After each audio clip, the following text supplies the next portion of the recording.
Not just that, even space for Toshi. Yeah, I mean, Toshi's been the hero and the player that's been able to get those first bloods pretty much predominantly against the whole of the series, right? Yeah. So if we know anything, he may get another one in the bag for himself. But we are going to be heading into the BP, which is where the execution kind of starts, right? So do we see respect on the Angela ban? Do we see respect on the Lu Bang ban? So let's see what these two teams are going to do. But right now, I feel like it doesn't matter where the Zhongfei goes, right? Because we've seen losses on DMT side when they have it, and we've seen losses on BSE side when they've got it. So it's not kind of at the level of these two teams that's going to stop them getting the win or lose. Yeah, so it depends on how they want to prioritize this, because DMT is on to the blue side, and they would have more priority this time around on how they won that Game 3. Banning out the Dolia. Oh, the Arlie being respected by BSC, because two of these great players in the farm lane really knows how to play this hero so good. I mean, that's a definitely huge sign of respect, right? The fact that he's like, hey, watch out for my Arlie. And he's like, hey, I'm banning your Arlie. You know what I mean? It's like, I don't want you to have that, Toshi, because you play that very well. But there it is, the Zhongfei ban as well. So now the BSE are over to the red side. We're probably going to see two great picks, but wow! My Shiranui for Jurl. I want to know how this is going to go. Oh my goodness. Jurl has been amazing being in the mid lane, using the Gun and Mo and the Angela for just this day, but the My Shiranui here for the start of DNT, you have reach, you have Instaburst as well. As long as you keep Goritsu rotating around the map, that is just an amazing space and a playground to be with. But BSE responding onto the crowd controls first. Leon Po and the Dama. So this is like an opening for them being secured into the frontline defense. Yeah, I mean, the My Shiranui pick is definitely a much better reactionary pick for Jurl, right? So the fact that he's able to be very reactionary on this hero, especially when you got a Leon Po and a Dama, because you know they're going to be gunning for the My Shiranui, trying to lock it down with the Truth Mantra, with a Tremor Smash. But complementing that is going to be the Diadea for the first time for DMT to try and immobilize the Dama for going in onto the My Shiranui, as well as the Lung ride the wins. Okay. I love this, right? I mean, the amount of damage that can have, the Mai and the Loom, just the straight up burst potential, and then you have that control with the Diadea to kind of just help back you up. I love that nice little three-man combination. It's going to be great for this team to kind of start things out. BSC, on the other hand, kind of sticking to their tried and true. Lady Soon, the Leon Po, and the Dharma kind of, let them work. And I think that this is going to be an interesting game to see Siang on this Dharma. How much repositioning, how much damage, and the potential for that burst kill is going to be quite key on this one. Yeah, the key here as well for DMT and BSE, they have so much identical choices. Like, they take up the early, but the Lady Sun, I think they do want to know, like, how can you open in your hero pool right now if you were, like, the foreign of these two teams. Like, the Lady Sun into the positioning, space is a much needed tactic here for BSE. That's why they ban out the Musashi and the Byron. It's like the automatic counter, but the Elaine, though, open for DMT. I think BSE is kind of like forcing, unless they're much prepared to answer that one. I mean, they could go for the Lu Bang right again on DMT. It kind of works into the Lung, it works into the Mai Shiranui. If you can kind of get into the backline, use the battlefield command, drop in, then you've got your tank there with you. But then you ban out the Angela. So I did say this at the beginning of the BP, right? Is the Angela going to get respected banned? And it is going to be both Angela and Zhongfei. So they don't want either of those heroes on the Gorge in this game because they know there's a lot at stake. So for BSE, there is a potential 2-2 score coming through. And for Dominator, it's a potential you going down to the lower brackets if they do not play this BP to perfection. But it's going to be the Ogryn and Hanshin for Freddy. Wow, all in. Diadea dive, Luong as well. For DMT going back in their guns too. So how is BSC going to address this? Oh, we're back! Agudo for BSE. They were letting go of the most important picks in the meta, Luong and Ogryn. But one thing also that stands out for BSE is the Agudo pick, which everyone actually got surprised into the first part of the knockout stage. Yeah, BSE are the only team to have brought this one out. The wild growth, the amount of control it has, makes it very uncomfortable for any team to start any engagement. Actually, I think that might have been the differential in this game because I didn't really like that draft going up into this one. I thought Dominator Esports had a great draft, but that Agudo throws a wrench in everything right now.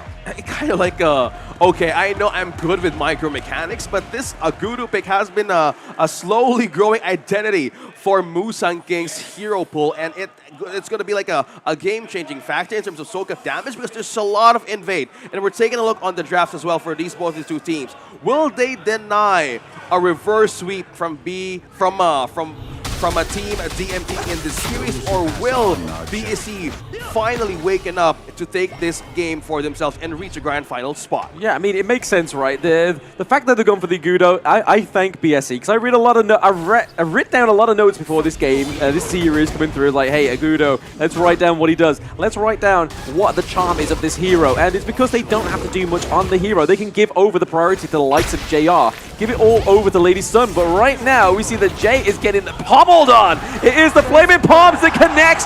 Jill takes the first blood from Toshi.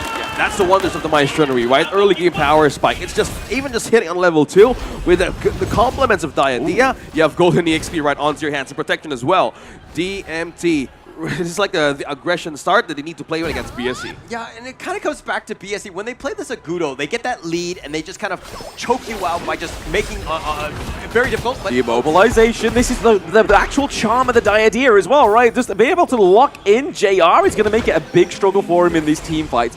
But the struggle is for the side of DMT, is making sure that Diadea is able to get in first. And you have to build a tanky for it to survive, right? Yeah, I think survivability is key as well. Like the swing, this is a complete frontline displacement for BSE. If Diadea focuses on the rotation into the mid lane, it's EXP and gold funneling into Toshi, and they're not letting go of this lane just yet.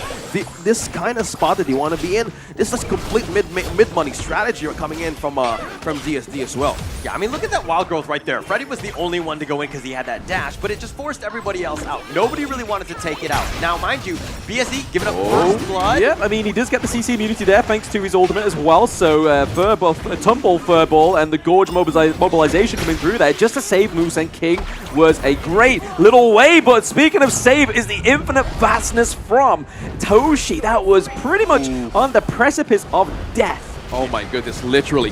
Will they jump though? I think no, you need to respect that because there's still defenses left for a DMT. Oh. Imagine. If he jumped, right? Big old Giga Chat play right there, right? They force out an Infinite Vast defensively in the farm lane right now. BSE is not kidding with his Lady Sun pick. They know we have similarities in terms of like the hero pool, but the guy into the farm lane really knows how to play this around. Force out a peel, force out a retreat onto the base, and this is just a complete space for the farm lane to push through. Yeah, I know that BSE are, you know, it's probably the boring way to play of just slowing the game down, but they need to do that. Dominator right now have been the aggressive team. They want to take fights, and they love the chaos. They strive in it. But unfortunately for BSE, it hasn't worked out well for them. They need to slow it down, just get whatever sort of farm they can get, and again, let Musan King farm so that he can get those wild growths up in front. I mean, it's still working, right? The goal difference is not that too far between both of these teams, so I feel like they don't need to kind of keep hammering on this pressure. They just need to maintain this tempo, and whoever takes the first step in this dance may take the whole game, right? We're seeing here that Furball is taking the shots here onto the T1. So again, just being able to give that a little bit of a pressure away from the actual hero dying, which is Agudo. My goodness, like I'm just kind of realizing BSE, this isn't a 5v5, this is a 6v5, man. Count the guy in. Because Musan King, I don't need to be in the front line. Yes, I'm gonna just use Furball there with the push. And those little factors, they put like the T1 down bottom in a tight spot to be in the defensive state, because right now BSE is really playing on how they want to put some crumbs here in DMT. Yeah, I mean, the crucial thing about that as well is that if they lose the T1 down into the farm lane, it's a lot of safe space gone for Toshi, and you know that you only have the ride the win to save you on the long, right? Yeah, it's like you do it aggressively, but no! Okay, look at the pokes. Nothing to get here, maybe for the side of BSE, they may clean up the the kill backside. here. Oh, okay! We see the Tremor Smash come through to lock down Jill. Oh my goodness, crowd control right onto the Maestro, a perfect counter! Oh, did the ultimate shell land? Oh, just not quite hitting that spot. But right now, in a sore spot is Freddy. But that is the beauty of Hanshin, being able to get out there super quick. Yeah, again, a super quick rotation as well for BSE. Now their eye on the T1 in mid. Another opening for Musan King, by the way. And this would really force DMT into a team fighting scenario. Will they pass? Will they put through something against BSE? Because the defense right now really showing up, guys. The pressure is on right into this T1. I mean, we saw Jill there. He's backflipping, going the left, right, center, front, back, trying to get something. But whilst that was going on, Xiang's like, hey guys, I got a free T1 up into the clash lane. Yeah, it's a feint, right? I mean, they thought they were going to go to the mid T1. They had that wild growth, and that was zoning them away. They did a great job of that. But again, BSE now using a small edge to kind of take advantage now. Yeah. Well, the advantage actually is with that last pick, Agudo, right? This is like a way like, okay, we take another signature pick out of a Musang King, but he can play so much. Like, this is like a complete invisible wall slowly building up by BSE. And completely, they taken this one by one, taking out turrets from down bottom, mid, and to the clash lane. Yeah, very different game. Just taking the fight to them. They're having a much better early game, BSE that is. Now, dominating Esports, how do they bounce back? They need to find some sort of pickup, let Juro work. I think there's too much AoE, right? Because, I mean, you got the AoE from the Tremor Smash, you've got the AoE from the Wild Growth as well, which not only kind of, if you stay too long in that, you get slowed. So, with heroes like the SHREW, that's not exactly what you want, right? And right now, Shipangs is kind of struggling on the Ogre, and he's level 8. So is Xiang. We do see the Tremor Smash and the Burst Ram coming in once more, and it's going to be Xiang that lays the kill onto Jill. Again, so much CC, so much AoE for the side of BSE. Oh my goodness, Malmo, you really place it correctly. Like, who can reach the back line, right? I know they have tools as well, but the items here for DMT is not yet enough. Who will be in charge here? Yeah, you have the Scepter, you have Axe of Torment as well, but it's not hitting the mark just yet because even BSE is not unlike oh yeah, we're slowly building a lead. It's just complete frontline control. The pressure here, it's the main factor of the scenario against DMT. Yeah, and the problem here is as well that this is the first time that JR's got the full gold lead over Toshi in this series. Wow. I mean, he's not been killed. Like, he's not had a terrible bottom lane. He hasn't been ganked left and right center. I mean, he's been able to get himself into this game. And again, BSE, this is when they're playing to their strengths, right? They're trying to force the issue. They have that map control. They're pushing it back. And again, the Wild Growths have been monumental. Yeah, completely. They're creating a literal monument here. BSE putting on the defense. We see Freddy now doing a possible last resort in this match, which is the pressure down bottom. Because again, they can't do so much in team fights, man. We've seen this lineup for BSE, and they know they have been depleting either JR or Musang King, but it's not just that. It's like the whole continuous factor of this lineup and the identity on how they're maintaining this extended team fights. Look at that. Yeah, you scratch me there, go ahead, pull me through. But this is just complete domination front line against DMT. Oh, but look at the bottom lane. 1v1, yeah, 1v1 down is the farm lane. Obviously, Freddy's going to be able to get out of there thanks to the leaps and the dashes for the Hanshin. But again, it's just hard. I mean, BSE are just denying everything in these team fights. But right now, we could see a bit of a pickup here. But it's that AoE that comes through. The Blood Rage just saved Freddy for now. And there we are. Jill picks up the kill onto Xiong. But it's going to be a trade over to JR. Give him more gold over to a hero. You don't want that to activate too soon. Oh yeah, like too soon it is. And it's like 2 minutes later. And again, Toshi getting picked off. That no death run into the late game is not going to happen for Toshi in this one. BSE means business. Yeah, man. Oh Toshi's been kind of using those infinite fastness a little aggressively. Yes. He has not putting himself into a safe spot. Putting himself in a bad spot. He definitely got caught out that one. Toshi, you cannot do that. Yeah, but again, he was all cooled down, and the moment that they forced a lot of resources, there was no saving grace here for DMT in those kinds of scenarios. Once Musang King just being in the front line here, Xiang being in an open space using that truth mantra, and at any point in DMT, it's just a complete crowd control shutdown, and there was no way of defending, not even items you're showing, and putting the weight for Juro here and Toshi, yeah, they need more time to pull this off too. Yeah, and most of the fights from BSE right now have been 4 versus 5. Xiang has been split pushing throughout, right? He's just been kind of dealing with what Freddy's been pushing at him, which is just the bottom lane at this point. So again, it's been a slight advantage for BSE, but they've done a good job of counter-moving based on what Dominator Esports have thrown at them. Yeah, I mean, Dominator Esports in that game 3, right, was able to get that split push into those side lanes, so they were doing what they were struggling to do in game 1 and game 2, and now they've kind of reverted back to that kind of mentality. But I feel like it's down to the Orgrin, right, because he is going to be one of your main front lines, so you can't kind of give him away up into the clash lane or into one of these side lanes and hope that you're going to have a good team fight. But we do see another T1 go down, T2 into the farm lane as well. There is the Tremor Smash trying to catch off Freddy, and we have the Winters coming, just trying to zone out DMT. L goes down on the Diadea. There is the Furball going straight into the backline of DMT. For now, I feel like that's all BSE going to take here. That was a good wraparound still for DMT, but it turned out to be a disaster as well. L out of the front line here. Another turret. The high ground turret already the for Conductor BSE. Souls, yep, does come through, but I don't think it's going to be enough. And the Infinite Vastness, the Flaming Palms is not going to hit as hard as DMT really wanted to. Sipangs takes down Musang King. It is a crucial crowd control, but that is a 3-1 trade for now. That is a double for JR. this lineup overall is not just literally shining, but overall dictating pace. Freddy, and he's trying to buy time here. Zed as well, chasing him down, not letting him go home. But this is just a complete buy time for DMT. Freddy trying to find out resource, but yeah, you're in a tight spot here, buddy. You're in the wrong side of the gorge, buddy. There he goes. JR gets the kill onto Freddy. So, again, more unnecessary resources going over to a late game hero. Oh my goodness. I mean, it started with that ambush that they were trying to go. They were just so far behind. But let's check out this replay because, you know, there was a good attempt, but Sipang's, this is not a great fight. They're taking this 4 versus 5. Sipang's thought he was fighting. Again, Infinite Fast is very aggressive, but Toshi, you're in a terrible spot trying to fight for this one. Freddy just looking at split push at this point, but that Truth coming in from the left side knocks him out. Xiang with the play.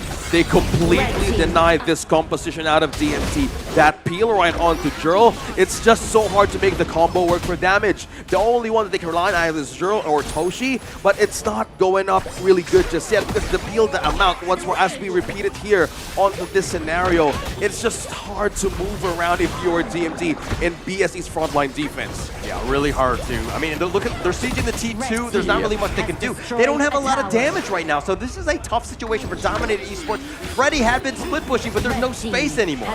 No space, no air. It's like the fighting on the moon, right? They're trying their best to kind of try and take a team fight from BSE, but they are being starved of the oxygen in the atmosphere of the gorge. As we see, that is going to be JR taking down Freddy once more. Maybe even another higher ground turret on the next minion wave. The path of passing from Sipangs is just trying to keep them away from this base, because Lord knows there is a minion wave into that farm lane. So it's only a matter of time before BSE land this one out. Oh my goodness, like going back on the story here of this game, there's no opening for DMT and BSE's knocking in the base. Will they be the first one to secure that spot in the Grand Finals? The Grand Finals is going to be probably the absolute cinema moment here for BSE as they take down all of DMT. Welcome to the Grand Finals. SHREW Esports denied a possible reverse sweep from DMT, showing how they have been so powerful into this composition. BSE, on the other hand, really turned up to be the struggle in this part, but oh my goodness, BSE winning the series once more. Yeah, I mean, they did it with their Aguro strat. This is their go-to. They are 3-0. They're the only team that plays it, but they're 100% going into this one. I don't think that Dominator really expected it, especially as that last pick, because it really seemed like it caught him off guard. Yeah, I mean, I feel like it's not only the Gudo pick, but I feel like the Orgren into the Clash lane didn't work the way that it's meant to. Because Sipangs is not only be given the heroes that is able to be in the Clash lane, but then he isn't really dependent onto the team fights, right? So the Orgren is very dependent when you don't have a front line. So Sipangs had a lot of pressure, a lot of priority that he needed to fill within those team fights, which kind of, I don't think he's used to. Yeah, again, there was no opening. It was just the moment for the lineup to show. And again, the Clash lane Orgren, it was a struggle for also like in execution-wise, because nobody can come close into the front line. If they do get it, like it's like a sacrificial play once more. But this is a win for BSE. Let's throw it over to the stage with the winning team. SHREW Esports is in the Grand Finals. Thank you, casters. Yeah, kita sudah menyaksikan match pertama kita 3-1 dimenangkan SHREW Esports, dan tentunya Dominator sudah berjuang keras. Kita tepuk tangan dulu buat Dominator Esports. It's okay for Dominator. It's not the end yet. Yep. They still have another series to go, which is going to be the losers bracket or the lower bracket finals later on. But congratulations to SHREW. I'm super excited for the interview. Can we have Musang King, Come on, Musang King, come to the the stage. king of the fruits, to step out on the stage for the Musang interview? King. Hello. Hello, Okay. Musang King. So, okay, I'm gonna get closer to you as well, okay? Okay. Okay, Musang King, congratulations again. So, my first question, straight off the bat, I'm gonna ask you, every single tournament, the official ones for Honor of Kings, you will be in the Grand Finals for BSE. Is there any special preparations with every single Grand Finals for you guys? Jadi mau nanya kepada Musang King, karena tim BSE kerap kali masuk ke Grand Finalnya. Tiap judul untuk SOK tournamentnya mesti ada BSE untuk Grand Final. Jadi ada persiapan yang istimewa nggak kalau untuk BSE？那你们每一场比赛都是进总决赛，对吗？这是你第3个总决赛了，所以有特别的准备吗？还是一样啊？或者你们怎么准备？就我们平常心打，我们就是那么强，好吧？就是这样，没有特别的准备或者战略。没有，我们就是这么强。Okay, dibilang basically we're just that strong. We just play usual and casual. We are just strong. Kami cuma hebat, Iya, memang hebat gitu ya. power. Itu aja jawabannya. Betul ya, tidak ada alasan apapun atau persiapan apapun ya, jujur ya. Yeah. Okay, now for the second question, Musang King. Okay, as we know that on the third match, that Dominator win 1 point from your team, all right? So what is the one that's stopping you, okay, from them to win on the third one? Jadi kita mau nanya nih, karena Dominator kan menang dalam game ketiga ya. Nah, kita pengen nanya apa sih yang sebenarnya menghalangi Black SHREW Esports bisa menang 3-0 ？OK， 所以木上第3场呢，你们输了给 Dominator， 到底是什么事情发生了？为什么你们会输那一场呢？Dominator 也很强啊。OK， 还有吗？那英雄的或者英雄对他们的英雄，还是你们自己的？你们沟通，你们的准备或者什么事情发生第3场？可能还是准备的太少了，没有想到对面是比赛型选手。Okay, so as the answer, Musang King say that Dominator is strong too, right? So they less prepared, so they win that match and they make that match. Okay, we will win the next one, so that we won't lose on the 4th match. Jadi kita juga bilang Dominator juga ada salah satu tim yang sangat luar biasa dan tentu juga mereka kaget. Wow, preparationnya sangat luar biasa dan mereka juga kalah di sana ya. Last question come out from me, right? Yeah, we do know you have fans as well, but before that, I need to know from your side.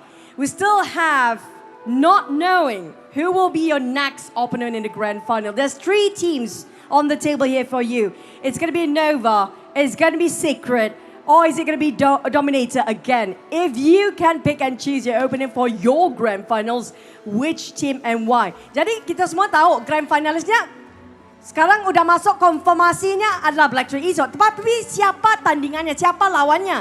Jadi siapa pilihan untuk Black SHREW Esports kalau bisa dipilih lawannya？所以你们现在知道你们是总决赛还不知道对谁是吗？如果你这3队你可以选的话，你是会选谁？还有为什么？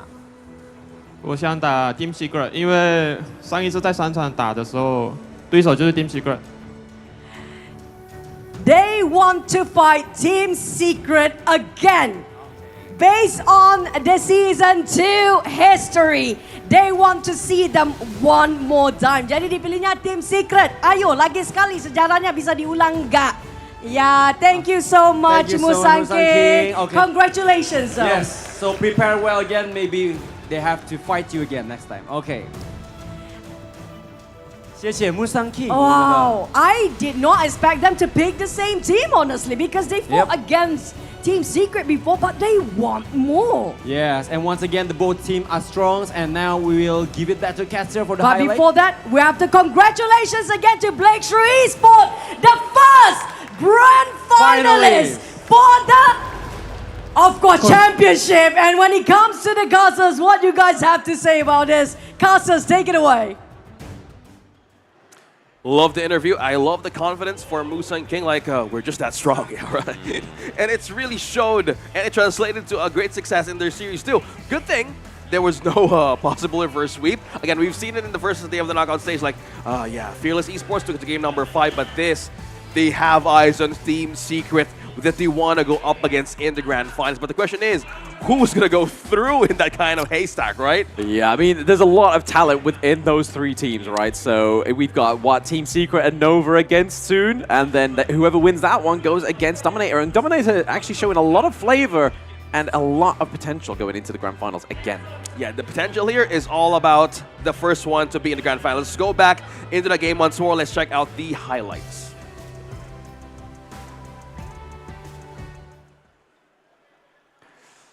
Hi everyone, I'm Yuhan, and I'm the official 2024 HOK Championship Observer. The tournament highlight of the day is here. 3, 2, 1, showtime! So Dominator Esports start off strong. They get first blood. They caught out Jay. I think that this is like his second or third time that he's given up first blood. I mean, he's trying to play the protector, but you know, again, it's a situation where he needs to play a little bit safer. Dominator Esports had a little bit of a lead, but BSE were able to find ways, and this was a really nice play, nice counterplay by Jay to get himself back into that in that kill count. Yeah, we feel the lineup struggle, right? Like we see L do the displacement right onto DMT, but the problem is how will they keep going with the kind of layering? Because the moment that they strike once more in the third time, it was a complete outburst potential for the Zhonghui to just pop through. Look at this, they know how to play with micro and they know how to play with fire here. BSE knows how to put them in a bad spot, and every resource was out of DMT, slowly being taken away out of the game. Like I said, there was just so much AoE on the side of BSE. You not only had the Gorge mobilization, you had obviously the Wild Growth, you had Winter is coming in, you had the Magma Slam and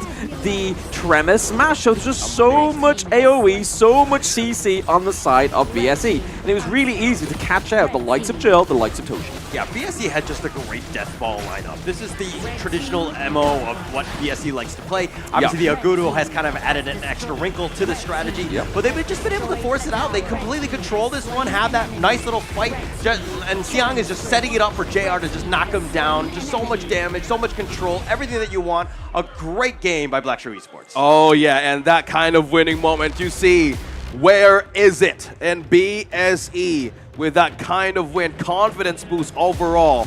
Guys, it was a 6v5, by the way.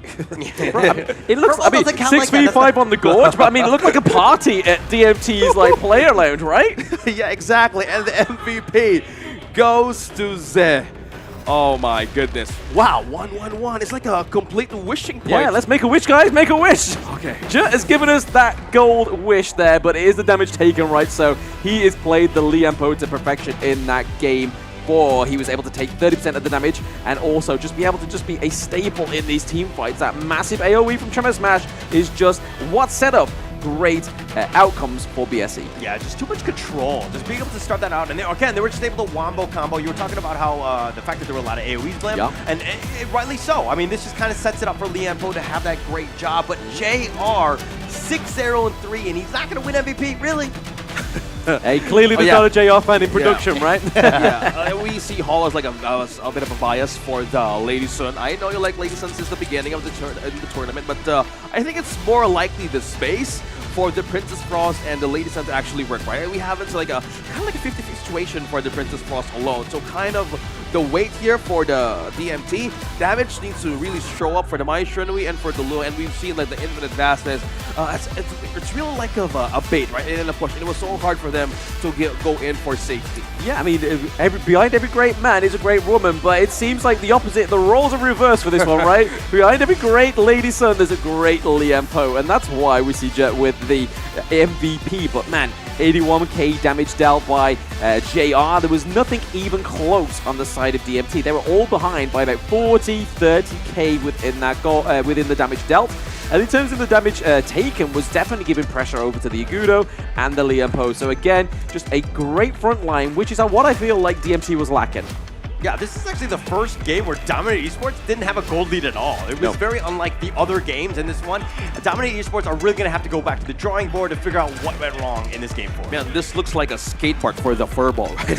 It's a complete going up and going up, down. And this was like a snowball as well for the lineup. This is like when Musa King and the team overall of BSE pulls this lineup once